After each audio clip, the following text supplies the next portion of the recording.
আলোচিত নাইকো দুর্নীতি মামলায় আজ আদালতে আত্মসমর্পণ করবেন বেগম খালেদা জিয়া। সর্বোচ্চ আদালতে আপিল করার সিদ্ধান্ত। আজ থেকে নির্ধারিত ৬টি পণ্যে পাটের মোড়ক ব্যবহার বাধ্যতামূলক, নিশ্চিতে সারা দেশে ভ্রাম্যমাণ আদালতের অভিযান। ভেজাল খাদ্যে সয়লাব, রাজধানীর বাজার বেশিরভাগ খাদ্যপণ্যেই মিলছে বিষাক্ত রাসায়নিক, মারাত্মক স্বাস্থ্য ঝুঁকিতে নগরবাসী। এবং টঙ্গীতে রাজুক ও বিসিক শিল্পাঞ্চলের বেশিরভাগ প্রতিষ্ঠানই মুখ থুবড়ে পড়েছে, খালি পড়ে আছে অনেক প্লট।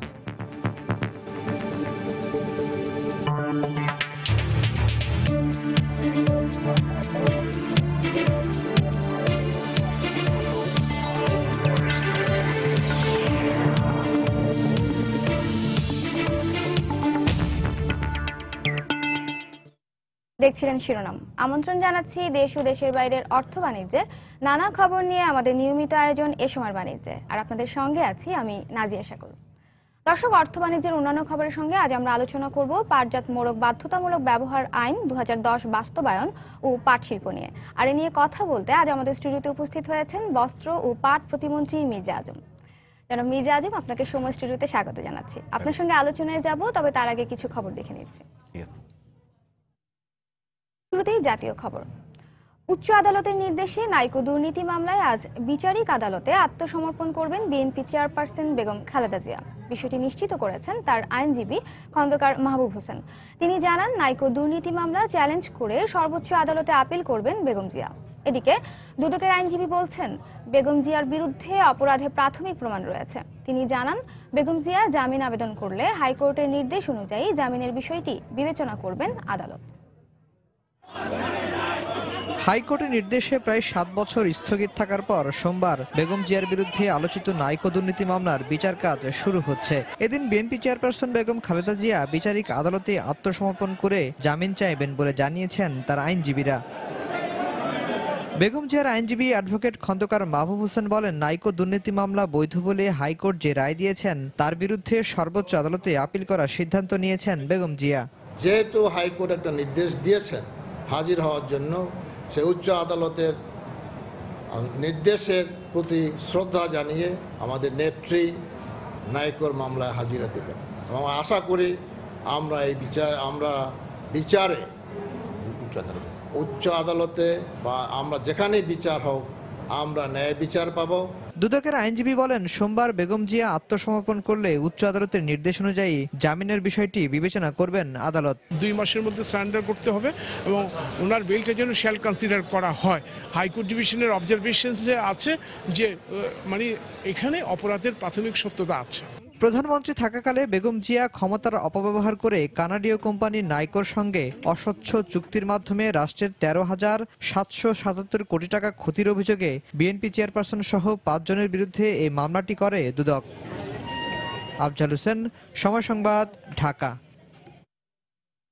এই মুহূর্তে নিম্ন আদালতে আছেন রিপোর্টার সালাউদ্দিন সুমন। সেখানকার সবশেষ খবর জানতে চলে যাব তার কাছে। সুমন, কি অবস্থা সেখানকার? আত্মসমর্পণ করেন সেটিও কিন্তু হাইকোর্ট বলেছিলেন। হাইকোর্টের নির্দেশনা অনুযায়ী বেগম খালেদা জিয়া। নাজিয়া, আপনি ইতিমধ্যে জানেন যে বিএনপি চেয়ারপারসন বেগম খালেদা জিয়া নাইকো দুর্নীতি মামলায় আজ নিম্ন আদালতে কিছুক্ষণের মধ্যেই হয়তো আসবেন এবং এখানে আত্মসমর্পণ করবেন। আমরা যতদূর জানতে পেরেছি, বিএনপি চেয়ারপারসনের প্রেস উইং এর কর্মকর্তা সাইরুল কবির খান এখানে রয়েছেন। তিনি আমাদেরকে জানিয়েছেন যে আর কিছুক্ষণের মধ্যেই তিনি তার গুলশানের বাসভবন থেকে বেরিয়ে পড়বেন এই আদালতের উদ্দেশ্যে। আমরা যখন এই আদালতে আসি এই পথে আর কি আমরা দেখেছি প্রত্যেকটি মোড়ে মোড়ে নিরাপত্তা ব্যবস্থা জোরদার করা হয়েছে। প্রত্যেকটি পয়েন্টে পুলিশ মোতায়েন দেখেছি, গোয়েন্দা সংস্থার সদস্যদের দেখেছি। আর বিশেষ করে এই আদালত এলাকায় তিনি যে এখানে আসবেন এই আশাকে কেন্দ্র করে নিশ্ছিদ্র নিরাপত্তা ব্যবস্থা নেওয়া হয়েছে। র্যাব সদস্যদের টহল দিতে দেখেছি, পুলিশ সদস্যরা রয়েছেন এবং অন্যান্য আইনশৃঙ্খলা রক্ষাকারী বাহিনীর সদস্যরা কিন্তু এখানে মোতায়েন রয়েছেন। ইতিমধ্যে বেগম জিয়ার পক্ষের আইনজীবীরা এখানে এসেছেন এবং দুদকের পক্ষের আইনজীবী মোশাররফ হোসেন কাজলও তিনি কিন্তু এখানে এসে পড়েছেন। অর্থাৎ বিএনপি চেয়ারপারসন বেগম খালেদা জিয়া যখন এখানে আসবেন তারপর কিন্তু এখানকার এই আদালতের কার্যক্রম শুরু হয়ে যাবে। আর তার যে আত্মসমর্পণের নির্দেশ এই নিম্ন আদালতে এসে এটি কিন্তু এবছরের 18ই জুন দিয়েছিলেন হাইকোর্ট। হাইকোর্টের সেই নির্দেশনা নিম্ন আদালতে পৌঁছায় এসে 30 সেপ্টেম্বর। এই 30 সেপ্টেম্বরের পর থেকেই এই 2 মাসের যে সময় বেঁধে দেওয়া হয়েছিল এই 2 মাসের সময় কাউন্ট শুরু হয়। অর্থাৎ আজকের দিনটি 30 নভেম্বর আত্মসমর্পণের শেষ দিন হিসেবে বিবেচনা হয়। সেই হিসেবেই কিন্তু বিএনপি চেয়ারপারসন বেগম খালেদা জিয়া আজকে এই আদালতে আসছেন এবং আদালতে তিনি এসে জামিন চাইবেন। এরপর কিন্তু তার আইনজীবীরা আমাদেরকে জানিয়েছেন যে নাইকো দুর্নীতি মামলায় শিগগিরই উচ্চ আদালতে আরেকটি আপিল করা হবে বেগম জিয়ার পক্ষ থেকে। সেই আপিলের বিষয়টি পরের বিষয়, তবে আজকে তিনি যখন এখানে আসছেন এবং জামিনের আবেদন করবেন, সেই আবেদনের পরিপ্রেক্ষিতে আদালত কি ধরনের নির্দেশনা দেয় সেটি কিন্তু এখন দেখার বিষয়। এই ছিল এখানকার সর্বশেষ পরিস্থিতি। নাজিয়া। দর্শক, আজ আদালতে আত্মসমর্পণ করার কথা রয়েছে বিএনপি চেয়ারপারসন বেগম খালেদা জিয়ার। আর নিম্ন আদালত থেকে সেই খবরই শুনছিলাম আমরা সহকর্মী সালাউদ্দিন সুমনের কাছ থেকে। পরের খবরে যাচ্ছি। ধান, চাল, গম, চিনি, সার ও ভুট্টা বাজারজাতকরণে পাটের বস্তার ব্যবহার আজ থেকে বাধ্যতামূলক করা হচ্ছে। পরিবেশ বান্ধব পাটজাত মোড়কের ব্যবহার বাধ্যতামূলক করতে আজ থেকে শুরু হয়েছে পুলিশ প্রশাসন ও র্যাবের অভিযান। দেশের বিভিন্ন সড়ক, মহাসড়ক, চাল উৎপাদনকারী এলাকাসহ ঢাকার প্রবেশ পথগুলোতে এই অভিযান পরিচালিত হচ্ছে। একযোগে নৌ ও সড়ক পরিবহন, বস্ত্র ও পাট মন্ত্রণালয়, পাট অধিদপ্তর, পরিবেশ অধিদপ্তর, বন্দর কর্তৃপক্ষ, জেলা প্রশাসন, পুলিশ এবং র্যাবের সহায়তায় এই অভিযান চলবে। নির্ধারিত 6টি পণ্য বাজারজাতকরণে পাটজাত মোড়ক ব্যবহার না করলে দায়ী ব্যক্তির অনূর্ধ্ব 1 বছরের কারাদণ্ড বা অনধিক 50,000 টাকা জরিমানার বিধান রাখা হয়েছে। এদিকে ময়মনসিংহের শহরতলির শম্ভুগঞ্জ মোড় এবং রহমতপুর বাইপাস মোড় এলাকায় সকাল থেকে অভিযান শুরু করে জেলা প্রশাসন। এই সময় মহাসড়কে চলাচলকারী পণ্য বোঝাই ট্রাক ও পিকআপ থামিয়ে তল্লাশি করা হয়। নিষেধাজ্ঞা অমান্য করে প্লাস্টিকের মোড়কে চাল ও সার পরিবহনের অপরাধে পণ্যের মালিক, সরবরাহকারী ও চালককে মোট 1,48,000 টাকা জরিমানা করে ভ্রাম্যমাণ আদালত।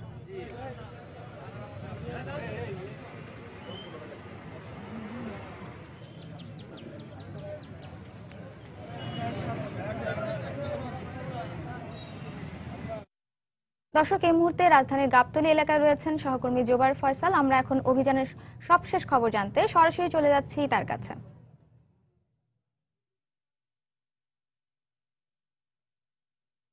আইন 2010 সালে এটি পাশ করা হয়েছিল, কিন্তু এখন এটি চূড়ান্তভাবে বাস্তবায়ন হওয়ার কথা ছিল 2014 সাল থেকে, কিন্তু সেটি তখন করা যায়নি।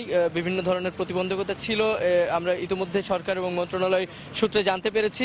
তো আজকে এটির একটি বলা যায় ডেডলাইনই বলা যায় সরকারের পক্ষ থেকে দেয়া হয়ে আসছে গত কয়েক মাস যাবত। এবং আমি এখন অবস্থান করছি ঢাকার অন্যতম বড় প্রবেশদ্বার গাবতলীতে, এবং এখান থেকে কিন্তু ঢাকার অন্যতম বড় বাজারগুলোতে যে উত্তরাঞ্চল থেকে যেসব পণ্যবাহী ট্রাকগুলো আসে সেগুলো এদিক দিয়েই ঢোকে এবং কাভার্ড ভ্যানগুলো এদিক দিয়েই প্রবেশ করে রাজধানীর মধ্যে। তো এখন আমরা এখানে যেটি দেখতে পাচ্ছি যে এখান থেকে সকাল থেকেই এখান থেকে কোনো ট্রাক কিংবা কাভার্ড ভ্যানকে কিন্তু প্রবেশ করতে দেওয়া হয়নি রাজধানীর মধ্যে।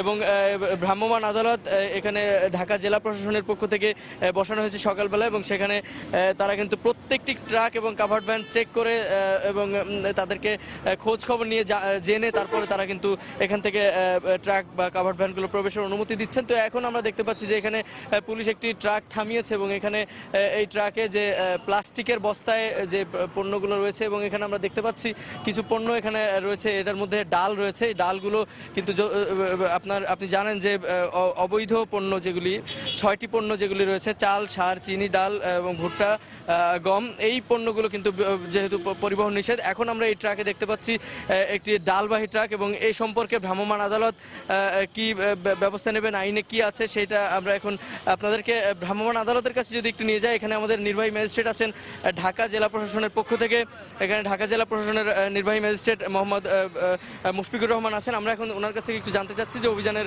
সকাল থেকে ওনারা যে কার্যক্রম পরিচালনা করছেন এবং এখন যে ট্রাকটি তারা আটক করেছেন এ বিষয়ে কি সিদ্ধান্ত নিতে যাচ্ছেন।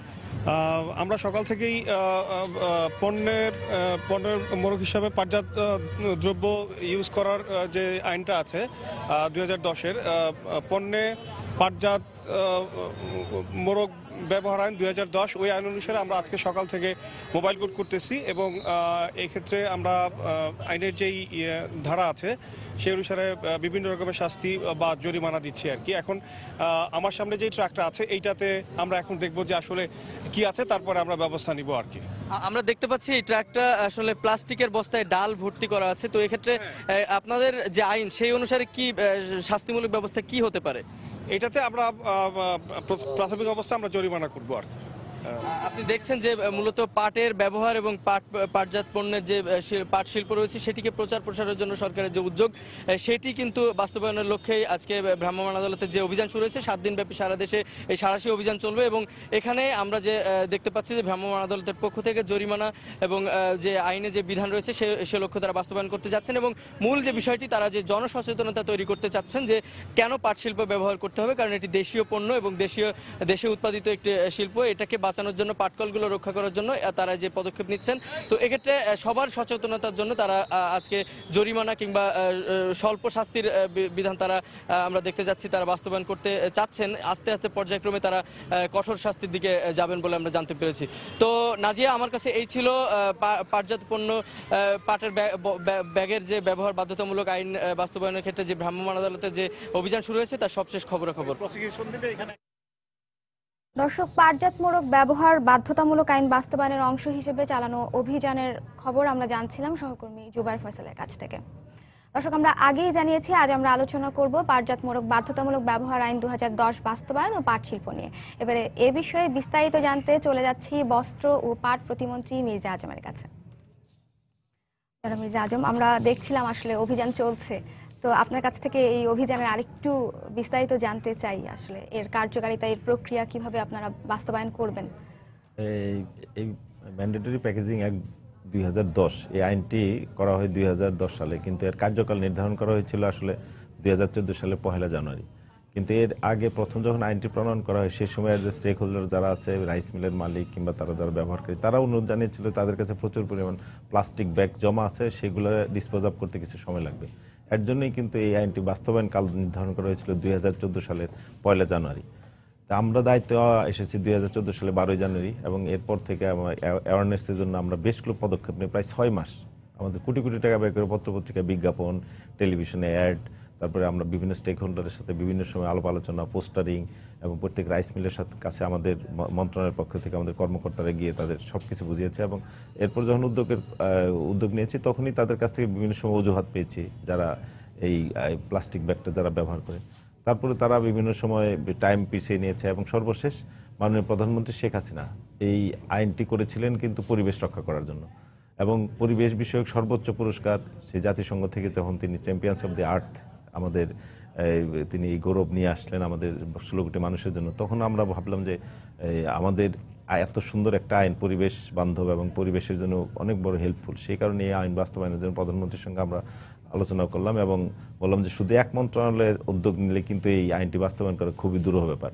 সেই কারণে বিভিন্ন মন্ত্রণালয়ের সহযোগিতা আমরা চাই এবং সেই প্রেক্ষিতে আন্তঃমন্ত্রণালয় বৈঠক করে মাননীয় প্রধানমন্ত্রীর নির্দেশে আমাদের এই খাদ্য মন্ত্রণালয় থেকে একটা নির্দেশনা জারি করা হয় যে এই 6টা পণ্য যারা ব্রেক করবে তাদের খাদ্যের লাইসেন্স বাতিল করা হবে।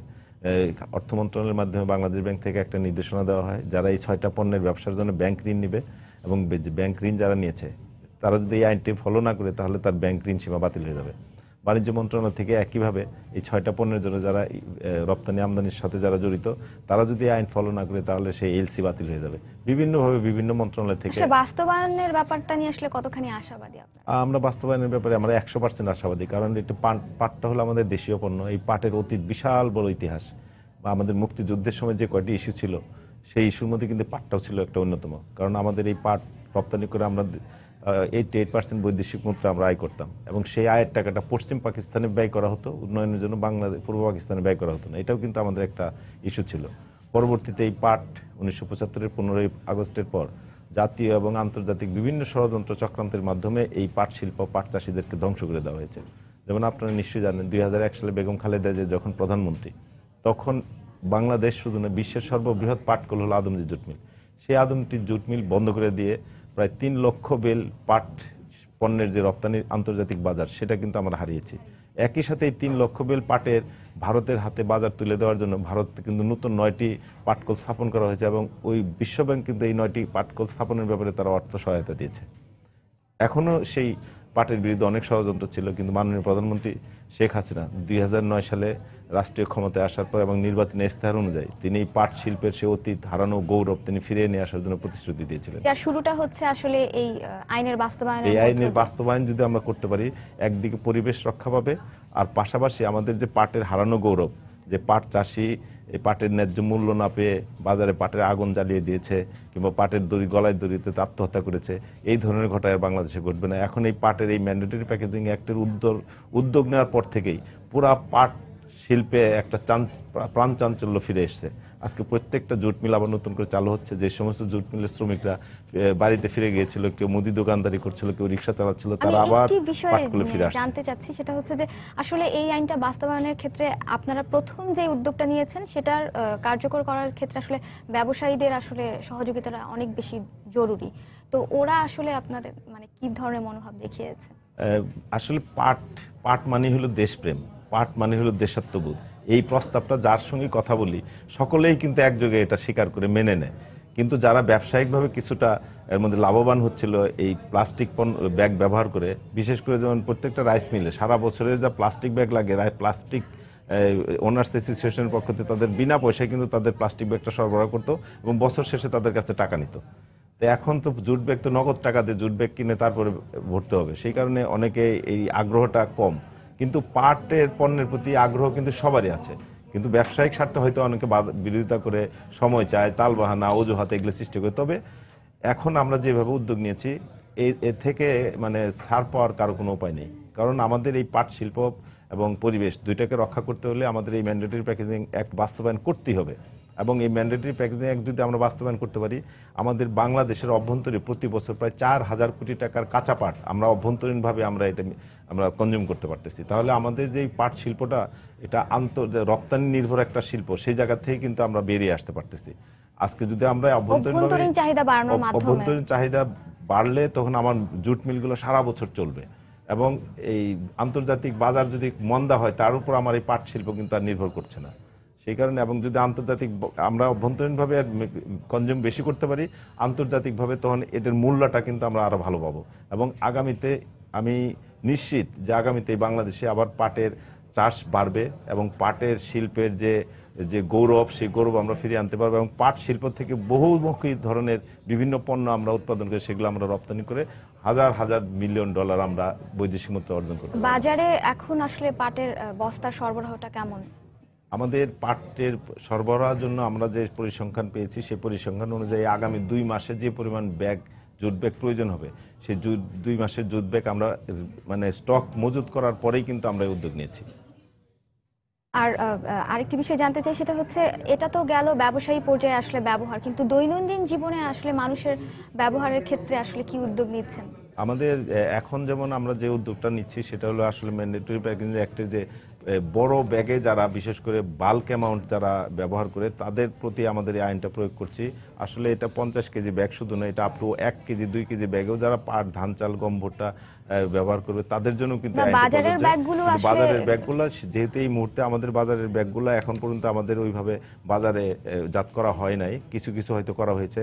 এটা যখনকার বাজারজাত করা সম্পন্ন হবে তখন আমরা ওই পর্যায়ে নিচে নামবো। এখন আপাতত এই রাইস মিল, আড়ত এবং 50 কেজি ব্যাগ কিংবা বড় অ্যামাউন্টের যেগুলো সেগুলোর প্রতি আমরা দিয়ে প্রথমে, এবং এই বড় অ্যামাউন্টের যেটা তাতেই কিন্তু 55 কোটি ব্যাগ শুধু এই ধানের এবং চালে যায়, আর 80 কোটি ব্যাগ লাগবে সার, সুগার, অন্যান্য ভুট্টা এবং গম।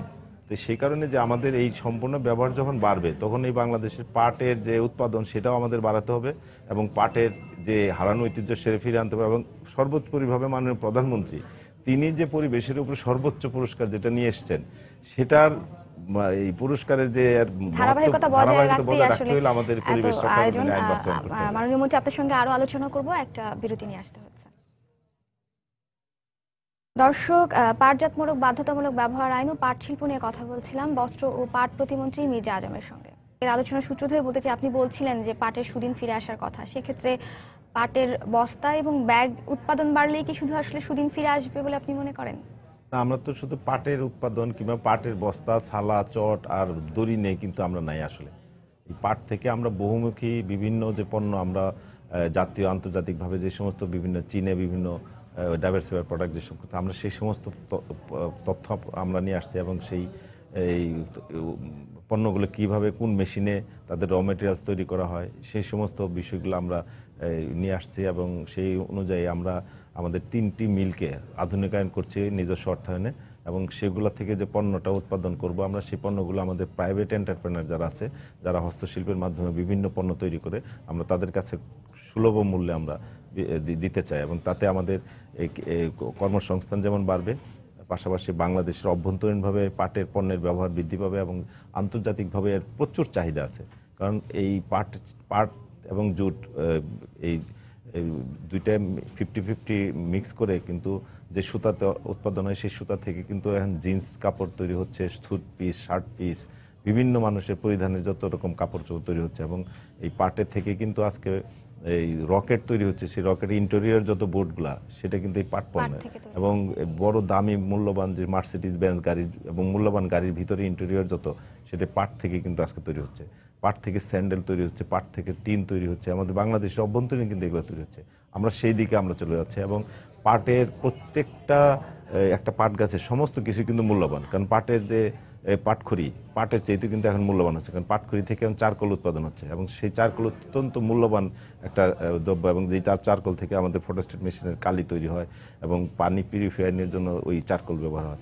বাংলাদেশে যে পরিমাণ পাটখড়ি, আমাদের কি আসলে এইসব পণ্য উৎপাদনে আসলে প্রযুক্তি আছে? হ্যাঁ, আমাদের পাটখড়ি থেকে চারকোল বাংলাদেশে এখন প্রায় 20-30টা ফ্যাক্টরি হয়ে গেছে অলরেডি এবং আমরা যদি এটাকে করতে পারি তাকে দেখা যাবে যে শুধু পাটখড়ি থেকে চারকোল উৎপাদন করে আমরা কম করে হলো 3-4 হাজার কোটি টাকার বৈদেশিক মুদ্রা কিন্তু আমরা আয় করতে পারি। এরপরে পাটের শিকড়, এটিতে ওষুধ তৈরির জন্য মূল্যবান একটা র মেটেরিয়ালস। পাটের পাতা থেকে এখন চা উৎপাদন হচ্ছে। অতএব একটা পাট গাছ আস্তে আস্তে দেখা যাবে যে পাটের যে একটা পাটের ক্ষেত থাকবে সেই ক্ষেত পাহারা দিয়ে রাখতে হবে, কারণ পাটের প্রত্যেকটা গাছটাই হবে মূল্যবান এবং পাটের থেকে এখন নতুন এই মাত্র 8-10 দিন আগে আমাদের পাটের যারা গবেষণা করে তারা আমাদের কাছে আসছিলেন যে আমাদের মাথার চুল যেমন শ্যাম্পু দিলে সিল্কি হয়ে যায়, এখন এই পাট ধোয়ার পর এটা শুকাতে দেওয়ার আগে যদি 150 লিটার পানির মধ্যে 1 কেজি টিএসপি সার মিশিয়ে যদি সেটাকে 4 মিনিট একটা পাট চুবাইয়ে রাখা হয়, তারপরে তুলে যদি এটা শুকানো হয়, তাহলে দেখা যাবে যে পাটের কোয়ালিটি ইমপ্রুভ করবে এবং পাটের যে কালার সেটা অনেক মানে গ্লাস দিবে এবং ব্রাইট হবে এবং পার মনে এটা 3 থেকে 500 টাকা দাম কিন্তু বেড়ে যাবে। কিন্তু বলা হচ্ছে যে বিশ্ববাজারে আমাদের পাটের সুতার আসলে চাহিদা থাকলেও আমরা আসলে সেই সম্ভাবনাটাকে কাজে লাগাতে পারছি না।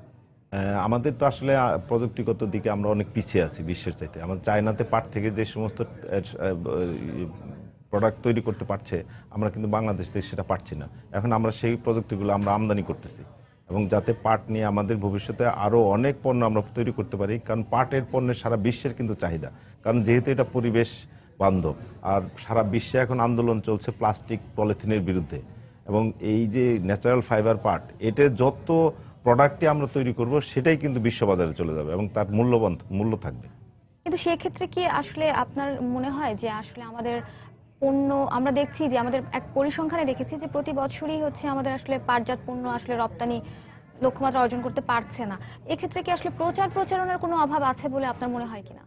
প্রচার প্রভাব আমাদের পাট পণ্য যেগুলো আমরা রপ্তানি করি সেই তার মধ্যে ম্যাক্সিমাম হলো আপনার এই জুট ব্যাগ কিংবা পাটের সুতা, এটাই আমরা রপ্তানি করি। তো এখন যে দেশগুলোতে আমরা রপ্তানি করি, মাঝখানে ইউরোপের বেশ কিছু দেশে এই তাদের অভ্যন্তরীণ পলিটিক্যাল আনরেস্টের কারণে আমাদের বন্ধ আছে, আবার আফ্রিকার কিছু দেশেও একইভাবে বিভিন্ন যুদ্ধ বিগ্রহের কারণে বন্ধ আছে। আমাদের থাইল্যান্ড সামরিক শাসন চলছে, এই দেশগুলোতেই এই কয়েক বছর যাবত এর কারণেই কিন্তু আমাদের পাট পণ্য রপ্তানি কিন্তু অনেক কমে গেছে এবং বিদেশে যখন পাটের বাজার খারাপ থাকে তখন দেখা যায় বাংলাদেশের পাট চাষির পেটে ভাত নাই। সেই আন্তর্জাতিক যে নির্ভরতা, সেই নির্ভরতা কমে আনার যদি আমরা ম্যান্ডেটরি প্যাকেজিং অ্যাক্ট বাস্তবায়ন করতে পারি, আমাদের এই আন্তর্জাতিক নির্ভরতা পাটের কিন্তু আর থাকবে না। পাটের সুদিন ফিরিয়ে নিয়ে আসার জন্য সবচেয়ে দরকারি যে বিষয়টি সেটা হচ্ছে আসলে উৎপাদন বাড়ানো এবং কৃষকরা কিন্তু আগে যে হারে পাট চাষ করতো এখন কিন্তু সে হারে করছে না, ন্যায্য দাম পাচ্ছে না বা বিক্রি হচ্ছে না, নানা অজুহাত বা নানা কারণে তারা আসলে সরে আসছে। তো সেই জায়গাটা আসলে আমাদের শক্তিশালী করা প্রয়োজন এবং সেক্ষেত্রে আসলে আপনারা কি করছেন তাদের?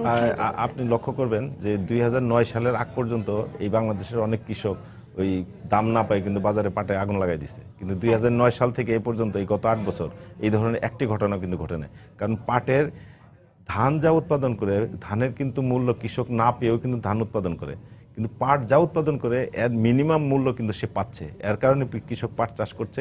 কেবল তবে মাঝে মাঝে পাট আন্তর্জাতিক নির্ভরতার কারণে কিন্তু এটা মাঝে মাঝে বিভিন্ন, যেমন কয়েকদিন আগে আমাদের ভারত সরকার একটা প্রজ্ঞাপন জারির মাধ্যমে বাংলাদেশ থেকে যে কাঁচা পাট রপ্তানি হতো সেটা কিন্তু বন্ধ হয়ে গেছিল, এবং এই একটা প্রজ্ঞাপনের কারণে বাংলাদেশের সমস্ত পাট সেক্টরে যারা ব্যবসা করে সবার মুখ কিন্তু ফ্যাকাশে হয়ে গেছিল। এই ধরনের ঘটনাগুলো আসলে যেন না ঘটে সেই জন্য কি আসলে কোনো ব্যবস্থা নেওয়া যায় না, এখন ব্যাপারে যে আমরা তো আন্তর্জাতিকভাবে যে পাট ভারত বন্ধ করছে আমরা তখন মুখ ফ্যাকাশে হয়ে গেছিল, কিন্তু আমরা ম্যান্ডেটরি প্যাকেজিং অ্যাক্ট উদ্যোগ নেওয়ার পরে কিন্তু আমরাই সিদ্ধান্ত নিয়ে কিন্তু কাঁচারে পাট রপ্তানি আমরা বন্ধ করে রেখেছি, কারণ আমাদের আগামী আগস্ট পর্যন্ত নতুন মৌসুম ওঠার আগ পর্যন্ত এই ম্যান্ডেটরি প্যাকেজিং অ্যাক্ট বাস্তবায়নের জন্য যে আমরা 80 কোটি ব্যাগ তৈরি করব, সেই 80 কোটি ব্যাগের করতে যে আমার র মেটেরিয়াল কাঁচা পাট লাগবে সেটাই আমার মনে হয় ঘাটতি আছে, সেই কারণে আমরাই কিন্তু কাঁচা পাট রপ্তানি বন্ধ করে দিয়েছি।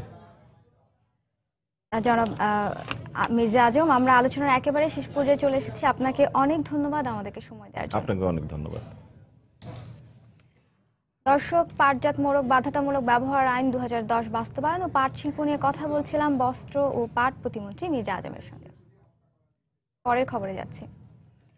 রাজধানীর বাজারগুলোতে বিক্রি হওয়া খাদ্যপণ্যের শতকরা 50% রয়েছে মানবদেহের জন্য ক্ষতিকর দূষণযুক্ত উপাদান, আর পুষ্টিগুণ ও অন্যান্য মানের বিচারে প্রায় 100% পাওয়া যাচ্ছে কোনো না কোনো সমস্যা। বাংলাদেশ জনস্বাস্থ্য ইনস্টিটিউটের পরীক্ষাগারের নমুনা পর্যবেক্ষণ থেকে প্রাপ্ত ফলাফল দিচ্ছে এমনই সব তথ্য। সরকারের বিভিন্ন নজরদারি সংস্থার বারবার অভিযানের পরও ভেজাল সংস্কৃতির মহামারী থেকে মিলছে না মুক্তি, ফলে মারাত্মক স্বাস্থ্য ঝুঁকিতে দেশের বিরাট জনগোষ্ঠী। রামিম হাসানের রিপোর্ট। আজ দেখুন প্রথম পর্ব। ক্যামেরায় ছিলেন প্রিন্স আরিফিন। বেঁচে থাকার জন্য প্রয়োজন খাদ্য, সেটা হয়তো পাচ্ছি আমরা, কারণ একবিংশ শতাব্দীর বাংলাদেশে অন্তত খাবারের অভাবে কেউ মারা যায় না। কিন্তু নিরাপদ খাদ্য কতটুকু নিশ্চিত হচ্ছে? সমাজের দরিদ্র শ্রেণীর কথা বাদ দিলেও কি নিশ্চিত করে বলা যাবে নিরাপদ খাদ্য প্রাপ্তিতে শতভাগ স্বাধীন বাকি জনগোষ্ঠী? নিজেরা তো বিষ খাচ্ছি, আবার বাচ্চার ক্ষেত্রে তো এটা যখন করি তখন খুবই কষ্ট লাগে, যে এতটাই অসহায় যে কিছু করার নাই। বাংলাদেশ জনস্বাস্থ্য ইনস্টিটিউটের পরীক্ষায় 2010 থেকে 2013 পর্যন্ত সারা দেশ থেকে সংগৃহীত 21,860টি খাদ্যপণ্যের 50%ই ভেজাল পাওয়া গেছে। আর গেল 6 মাসে খোলা ও প্যাকেটজাত 621টি খাদ্যের নমুনা পরীক্ষায় দেখা গেছে অর্ধেকেরও বেশিতে রয়েছে বিষাক্ত রাসায়নিক এবং শতভাগই সঠিক মান পূরণে ব্যর্থ। 40% থেকে 50% পর্যন্ত কোনো কোনো ক্ষেত্রে অ্যালার্জি পাচ্ছে। বেশিও তো অনেক সময় বেশিও আসে। শতভাগ মানে পরিপূর্ণ খাদ্য পাচ্ছেন কিনা? না, শতভাগ পাওয়ার আমরা সুযোগ হয় নাই, আমরা সুযোগ পাইনি এখন পর্যন্ত আমরা পাইনি। বিশ্ব খাদ্য ও কৃষি সংস্থার হিসেবে বাংলাদেশে প্রতি বছর খাদ্যে বিষক্রিয়ায় আক্রান্ত হচ্ছে প্রায় 45 লক্ষ মানুষ, যা ক্যান্সারের মতো মারাত্মক সব জটিল রোগের আশঙ্কাকে উস্কে দিচ্ছে। আমরা এখনই এফেক্টেড হচ্ছি এরকম না, এটা একটা স্লো পয়জনিক ডেফিনেটলি। তো এখন থেকে আমাদের কন্ট্রোল করতে হবে, নেক্সট জেনারেশনের জন্য এটা আমাদেরকে খুব সতর্কতার সাথে চলতে হবে। অথচ ভেজাল রোধে সারা বছরই অব্যাহত রয়েছে নজরদারি সংস্থাগুলোর অভিযান, কিন্তু থামছে না এই অপসংস্কৃতি। অসাধু ব্যবসায়ীদের মধ্যে একটা প্রবণতা হচ্ছে যে কোনো উপায় হোক অধিক মুনাফা, তার মধ্যে যদি সেই বিবেকবোধটা কাজ না করে তাহলে সবসময় আসলে এনফোর্সমেন্ট করে কিন্তু আসলে এটা সমাধান করা যায় না। ওয়াটারলুর যুদ্ধে পরাজিত হওয়ার পর সেন্ট হেলেনা দ্বীপে নির্বাসিত ফরাসি সেনাপতি নেপোলিয়নকে প্রতিদিন খাবারের সাথে সামান্য পরিমাণে আর্সেনিক মিশিয়ে স্লো পয়জনিং এর মাধ্যমে হত্যা করেছিল তাদের চিরশত্রু ব্রিটিশরা। আজকাল আমরা বাংলাদেশিরা নিজেরাই নিজেদেরকে বিভিন্ন স্লো পয়জনিং এর মাধ্যমে ঠেলে দিচ্ছি মৃত্যুর দিকে। শুধুমাত্র ভেজাল খাদ্যদ্রব্যের মাধ্যমে যে পরিমাণে রাসায়নিক আমাদের শরীরে প্রতিদিন প্রবেশ করছে তা শুধুমাত্র আমাদেরকেই নয়, আমাদের পরবর্তী প্রজন্মকেও ঠেলে দিচ্ছে মারাত্মক স্বাস্থ্য ঝুঁকির দিকে। রামিম হাসান, সময় সংবাদ, ঢাকা। 60-এর দশকে উৎপাদনশীল খাতের অগ্রযাত্রার লক্ষ্য নিয়ে চালু হয় টঙ্গী রাজুক ও বিসিক শিল্পাঞ্চল। স্বাধীনতার পর কয়েক দফা উদ্যোগ নিয়ে সরকারি ও বেসরকারি শিল্প প্রতিষ্ঠান গড়ে তোলার জন্য প্লটও বরাদ্দ দেওয়া হয়। তবে নানা সমস্যায় বেশিরভাগ প্রতিষ্ঠান বেশি দিন টেকেনি। কিছু কিছু কারখানার ধরন বদলেছে, কোনোটি পড়ে আছে অচল হয়ে। টঙ্গী শিল্পাঞ্চল নিয়ে সাজিদ রাজুর ধারাবাহিকের আজ দেখুন প্রথম পর্ব। 1964 সালে গঠন করা হয় east Pakistan small and cottage industry corporation EPSIC, যা স্বাধীনতার পর পরিচিতি পায় Bangladesh small and cottage industry corporation BSCIC হিসেবে। এরই ধারাবাহিকতায় টঙ্গীর পাগাড় মৌজায় প্রায় 75 একর এলাকা জুড়ে গড়ে ওঠে বিসিক শিল্পাঞ্চল। তবে 80-র দশকে এবং 2000 সালে 2 দফায় কিছুটা উন্নয়ন হলেও শতভাগ প্লটে গড়ে ওঠেনি শিল্প। গ্লাস ফ্যাক্টরি ছিল, টেক্সটাইল মিলগুলো নাই, এখন গার্মেন্টস শিল্প এলাকা বেশি, ফ্যান ফ্যাক্টরি আছে, দু একটা প্যাকেজিং কোম্পানি আছে। মালিকের কারণে হয়তো বন্ধ হয়েছে, তো ব্যবসা করতে লোন লইছে, তার লোন শুধাইবার পারতেছে না। পৃষ্ঠপোষকতার জন্যই বেশিরভাগ এটা এই পজিশনটা হয়েছে। আমরা ওই সময় যাদেরকে অ্যালটমেন্ট দিয়েছিলাম বা যারা শিল্প কারখানা করেছিলেন, পরবর্তী সময়ে সেটা বিভিন্ন খাতে বিভিন্ন চাহিদা অনুযায়ী সেই শিল্পগুলোর কিছু পরিবর্তন হয়েছে, মালিকানা পরিবর্তন হয়েছে, ব্যবসার পরিবর্তন হয়েছে। একইভাবে টঙ্গী ব্রিজ থেকে চেরাগালী পর্যন্ত ঢাকা ময়মনসিংহ সড়কের দুই পাশের জায়গা শিল্প প্লট হিসেবে সরকারি বিভিন্ন প্রতিষ্ঠানকে বরাদ্দ দেয় পূর্ত মন্ত্রণালয়ের অন্তর্ভুক্ত রাজধানী উন্নয়ন কর্তৃপক্ষ রাজুক। তবে সব প্লটে শিল্প স্থাপন সম্ভব হয়নি। লাভজনক না হওয়ায় বন্ধ হয়ে যায় কোনো কোনো কারখানা। পরে 90-এর দশকে এর কিছু কারখানা ছেড়ে দেওয়া হয় বেসরকারি খাতে বা ব্যক্তি মালিকানায়। নির্দিষ্ট জায়গায় আপনার শিল্প অঞ্চল ছিল, যেরকম তেজগাঁ করছিল, তারপর বঙ্গবন্ধু এসে আপনার টঙ্গী করছে। এখন কিন্তু দেখবেন যে যারা বৃহৎ শিল্প গড়ে তুলেছে তাদের কোনো নির্দিষ্ট কোনো কিছু নাই। তারা জমি পাইছে, খরিদ করছে, তাদের টাকা আছে, তারা সেখানে শিল্প করে ফেলছে। এইরকম হওয়া উচিত না। কালের বিবর্তনে এই দুই শিল্পাঞ্চলের পরিধি বেড়ে এখন তা ছড়িয়ে পড়েছে পুরো গাজীপুরে। শুধু সিটি কর্পোরেশনের ভেতরে গড়ে উঠেছে ছোট বড় মিলিয়ে প্রায় 600 শিল্প কারখানা। তাই সংশ্লিষ্টরা বলছেন শিল্প শহর গাজীপুরের জন্য এখনই দরকার একটি দূরদর্শী এবং বৃহৎ শিল্প পরিকল্পনা। সাজিদ রাজু, সময় সংবাদ, টঙ্গী, গাজীপুর। বন্দরের তত্ত্বাবধায়ক পানামা পোর্ট লিংকের অব্যবস্থাপনা ও খানাখন্দকে ভরা রাস্তার কারণে পণ্য আমদানি ও পরিবহন নিয়ে নাজেহাল চাঁপাইনবাবগঞ্জের সোনা মসজিদ স্থলবন্দরের ব্যবসায়ীরা। এ কারণে আমদানিতে আগ্রহ হারানোর পাশাপাশি ওই বন্দর থেকে মুখ ফিরিয়ে নিচ্ছেন অনেক ব্যবসায়ী। এতে রাজস্ব আদায় কমছে বলে দাবি ব্যবসায়ী নেতাদের। বিস্তারিত মোহাম্মদ আল মাহবুবের রিপোর্টে।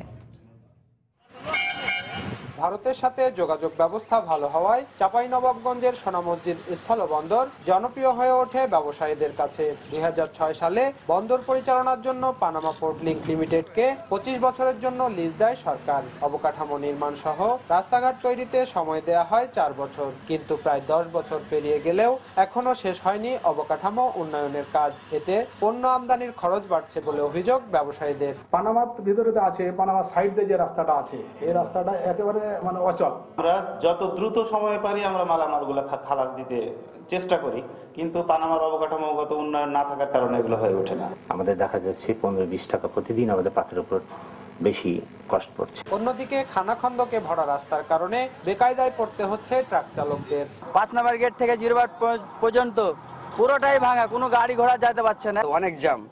ফলের গাড়িগুলো ইমার্জেন্সি বের করা যাচ্ছে না। শুরুতে রাজস্ব আদায়ের দিক থেকে দ্বিতীয় অবস্থানে থাকলেও বর্তমানে এই বন্দর 4 নম্বরে নেমে এসেছে বলে জানান এই ব্যবসায়ী নেতা। আমাদের বিওটি ভিত্তিতে পানামা পোর্ট লিংকে দেওয়ার পরে যেভাবে ডেভেলপমেন্ট করার কথা ছিল শিডিউল অনুযায়ী সেই ডেভেলপমেন্ট না করার কারণে কাস্টমের বিভিন্ন অবহেলার কারণে আজকে কাস্টম সোনা মসজিদ স্থলবন্দর 4র্থ পর্যায়ে চলে গেছে। তবে পানামার এই কর্মকর্তা সমস্যা থাকলেও প্রায় 80% কাজ শেষ হয়েছে দাবি করে অবকাঠামো উন্নয়নের বাকি কাজ ডিসেম্বরের মধ্যে শেষ হবে বলে জানান। পানামার অভ্যন্তরে যেসব কাজগুলো হচ্ছে তার 80% মোটামুটি কাজ শেষ হয়েছে। আমরা আশা করছি আগামী ডিসেম্বর 31 মধ্যে কাজগুলো শেষ হবে। এই বন্দর দিয়ে মূলত চাল, গম, পেঁয়াজ, পাথর, ফ্লাই অ্যাশ, পোল্ট্রি ফিড ও ফলসহ বিভিন্ন পণ্য আমদানি হয়। সংশ্লিষ্টরা জানান পদ্মা সেতু নির্মাণে যে পাথর লাগবে তার বড় একটি অংশ আমদানি হবে এই বন্দর দিয়েই। মোহাম্মদ আল মাহবুব, সময় সংবাদ, চাঁপাইনবাবগঞ্জ। রাজশাহীতে বেশিরভাগ বেকার ও হতদরিদ্র নারীদের উপার্জনের মাধ্যম হিসেবে জনপ্রিয় হয়ে উঠেছে হস্তশিল্পের কাজ। ঘরে বসেই এ কাজে ব্যস্ত সময় পার করছেন নারীরা। তবে ব্যাংক ঋণের নানা সমস্যায় মাঝপথে আটকে যাচ্ছেন এই শিল্পের উদ্যোক্তারা। অবশ্য ব্যাংক কর্মকর্তাদের দাবি, নবীন উদ্যোক্তাদের ঋণ পরিশোধে গাফিলতি আর এ বিষয়ে প্রশিক্ষণের অভাবে এটি হচ্ছে। হাবিবুর রহমান পাপ্পুর তোলা ছবিতে রাকিবুল হাসানের প্রতিবেদন। সুই সুতার প্রতিটি বুননে স্বপ্নের ফুল ফোটে পরিশ্রমী এই নারীদের মনে। গৃহস্থালী কাজের ফাঁকে ভবিষ্যতের চিন্তায় দরিদ্রতাকে জয় করতেই মনোযোগী তারা। রাজশাহী শহরে 2টি উইমেন বিজনেস ফোরাম আর শত শত ব্যক্তি উদ্যোগে কাজ করছেন নারীরা। তৈরি করছেন কাঁথা, অ্যাপ্লিকের শাড়ি, বেডশিট সহ ঘর সাজানোর শোপিসও। রাজশাহী বিজনেস ফোরামগুলোর তথ্য মতে গৃহস্থালী কাজের পাশাপাশি এ কাজে বাড়তি আয় করছে প্রায় 15,000 নারী শ্রমিক। বিছনা চাদরে পাই 500 থেকে 600, 3 পিসে পাই হচ্ছে 300-400, শাড়িতে পাই 400। কাজ করে মানে সংসারের আশেপাশে যে আয়টা করি আমরা, তা আমাদের সংসারে অনেক কাজে লাগে। কিন্তু এ কাজে স্থানীয় ও দেশি বিদেশি বাজার থাকা সত্ত্বেও নারী উদ্যোক্তারা প্রয়োজনীয় ও চাহিদা মাফিক ঋণ পাচ্ছেন না। ট্রেনিং এ বলে যে উদ্যোক্তাদের জন্য অনেক সুবিধা আছে, কিন্তু ব্যাংকে গেলে অনেক রকম অসুবিধা দেখা যায়। এই ক্ষেত্রে আমরা চাই যেন ওনারা আমাদেরকে এভাবে সাপোর্ট করে যে আমাদের 5 লাখ ইনভেস্ট আছে, আমাদেরকে উনি 8 লাখ দিক বা আরো বেশি দিক। এই বিষয়ে বেসরকারি কোনো ব্যাংক কথা বলতে না চাইলেও জনতা ব্যাংকের এই কর্মকর্তা জানালেন, নতুন উদ্যোক্তাদের মাঝে ঋণ পরিশোধে সচেতনতার অভাব রয়েছে। তারা মনে করছে লোন নিয়ে কিভাবে দিব, কিভাবে পরিশোধ করব, এটা কি কাজেই বা কেমন করে লাগাবো, এটা সুদের হারই বা কত। এই জন্য বিভিন্ন সমস্যার কারণে হয়তো আগানো যাচ্ছে না বা তারাও আগে আসতে পারছে না। এদিকে রাজশাহী শহরে উইমেন বিজনেস চেম্বার ও ফোরামগুলো এ খাতে নতুন উদ্যোক্তা তৈরিতে বেকার নারীদের উপজেলা পর্যায়ে প্রশিক্ষণের আয়োজন করছে। রাকিবুল হাসান, সময় সংবাদ, রাজশাহী। চলতি 2015-16 করবর্ষে ব্যক্তি শ্রেণীর করদাতাদের আয়কর বিবরণী জমা দেওয়ার শেষ দিন আজ। এক্ষেত্রে নতুন করে আর সময় বাড়ানো হবে না বলেও জানিয়েছে জাতীয় রাজস্ব বোর্ড এনবিআর। শেষ দিন হওয়ায় আজ রাত 10টা পর্যন্ত আয়কর অফিস খোলা থাকবে। আয়কর অধ্যাদেশ অনুযায়ী চলতি বছর আয়কর বিবরণী জমা দেওয়ার শেষ দিন 30 সেপ্টেম্বর হলেও ব্যবসায়ী সহ বিভিন্ন শ্রেণী পেশাজীবীদের অনুরোধে সময়সীমা 2 মাস বাড়ানোর ঘোষণা দেয় এনবিআর। গেল করবর্ষেও আয়কর বিবরণী জমা দেওয়ার সময় 2 দফায় বাড়ানো হয়েছিল।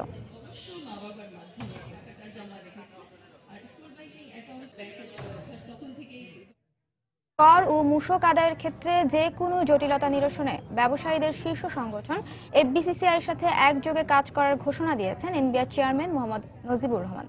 রোববার রাজধানীর আইডিইবি ভবনে আয়োজিত এনবিআর এফবিসিসিআই দ্বিতীয় রাজস্ব সংলাপ অনুষ্ঠানে এসব কথা জানান তিনি। এ সময় ব্যবসায়ীরা ভ্যাট আদায়ের নামে মাঠ পর্যায়ের কর্মকর্তাদের হয়রানি বন্ধের পাশাপাশি খাতভিত্তিক অতিরিক্ত মূসক প্রত্যাহারের আহ্বান জানান। এছাড়া মূসক অব্যাহতিপ্রাপ্ত প্রতিষ্ঠানকে বিভিন্ন সার্কেল অফিস থেকে মূসক দেওয়ার জন্য চাপ দেওয়া হচ্ছে বলে ব্যবসায়ীরা অভিযোগ করলেও ভ্যাট ফাঁকি দেওয়ার জন্য পাল্টা ব্যবসায়ীদের উপর দোষ চাপান কর্মকর্তারা। ভ্যাট আদায়ের ক্ষেত্রে জটিলতা নিরসনে মাঠ পর্যায়েও সংলাপে বসার আহ্বান জানান এফবিসিসিআই সভাপতি। এশিয়া প্যাসিফিক অঞ্চলের গ্রামীণ অর্থায়ন ও কৃষি খাতের টেকসই উন্নয়নের লক্ষ্যকে সামনে রেখে এই অঞ্চলের ব্যাংক ও আর্থিক প্রতিষ্ঠানগুলোর কর্মকর্তাদের নিয়ে প্রশিক্ষণ কর্মশালা শুরু হয়েছে ঢাকায়। রোববার রাজধানীর একটি হোটেলে কর্মশালার উদ্বোধন করেন বাংলাদেশ ব্যাংকের গভর্নর ডক্টর আতিউর রহমান। 3 দিনব্যাপী এই কর্মশালায় বাংলাদেশ সহ ভুটান, কম্বোডিয়া, নেপাল, পাকিস্তান ও থাইল্যান্ডের 24 প্রতিনিধি সহ 65 জন অংশ নেয়। জলবায়ু পরিবর্তন ব্যবস্থা এবং স্টেক হোল্ডারদের অর্থায়ন সংক্রান্ত কার্যক্রমের সমন্বয় সাধনে অভিজ্ঞতা বিনিময় ও বর্তমান অবস্থা কর্মশালায় আলোচিত হবে। প্রধান অতিথির বক্তব্যে ডক্টর আতিউর রহমান বলেন, সামাজিক দায়বদ্ধতা, অন্তর্ভুক্তিমূলক ও টেকসই অর্থায়ন অগ্রযাত্রায় দ্রুততম দারিদ্র্য বিমোচন, সুযোগের অসমতা হ্রাস, খাদ্য ও জ্বালানি নিরাপত্তায় বাংলাদেশ ব্যাংকের নীতিতে অগ্রাধিকার দেওয়া হয়েছে।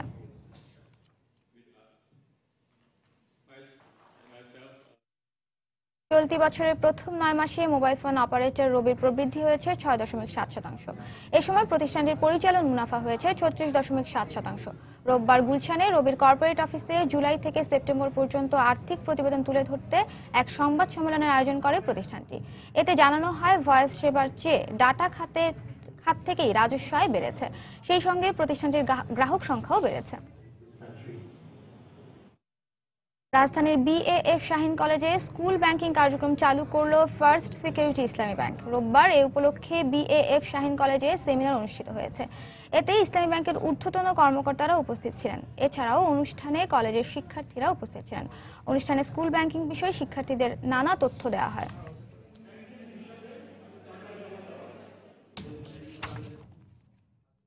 মিউচুয়াল ট্রাস্ট ব্যাংকের দিলকুশা কার্যালয় মতিঝিলের হোটেল পূর্বানীতে স্থানান্তর করা হয়েছে। রোববার এই উপলক্ষে দিলকুশার হোটেল পূর্বানী ইন্টারন্যাশনালে অনুষ্ঠানের আয়োজন করা হয়। এতে প্রধান অতিথি হিসেবে উপস্থিত ছিলেন বিমান ও পর্যটন মন্ত্রী রাশেদ খান মেনন। বিশেষ অতিথি হিসেবে উপস্থিত ছিলেন মিউচুয়াল ট্রাস্ট ব্যাংকের চেয়ারম্যান রাশেদ চৌধুরী এবং ব্যাংকের নির্বাহী পরিচালক ও প্রধান নির্বাহী আনিস এ খান।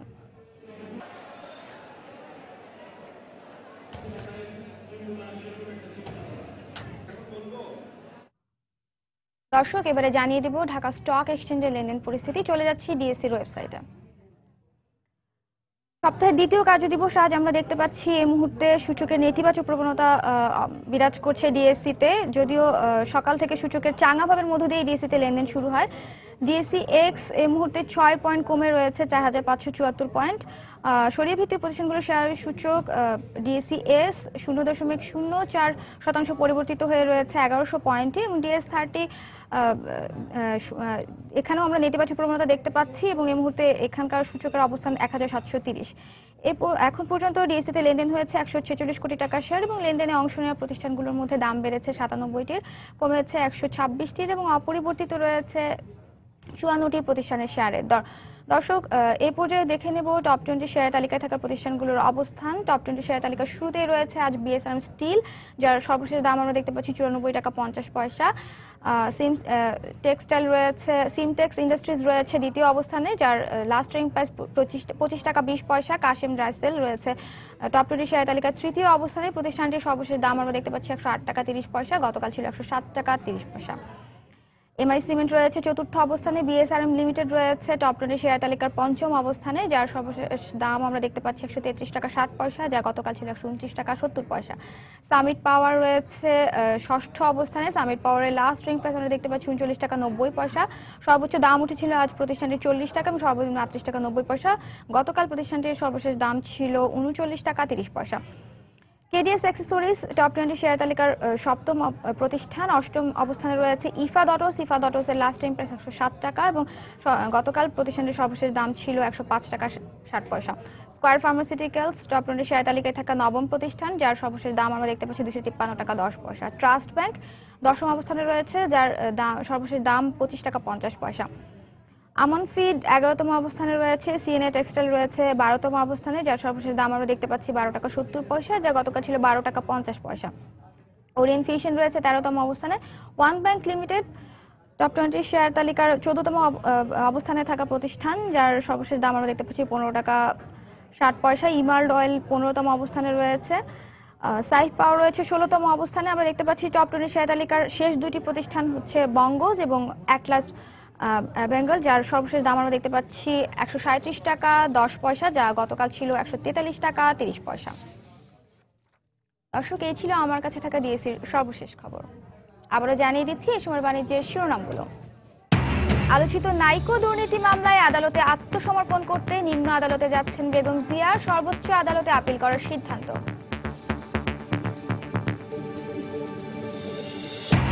আজ থেকে নির্ধারিত 6টি পণ্যে পাটের মোড়ক ব্যবহার বাধ্যতামূলক, নিশ্চিতে সারা দেশে ভ্রাম্যমাণ আদালতের অভিযান।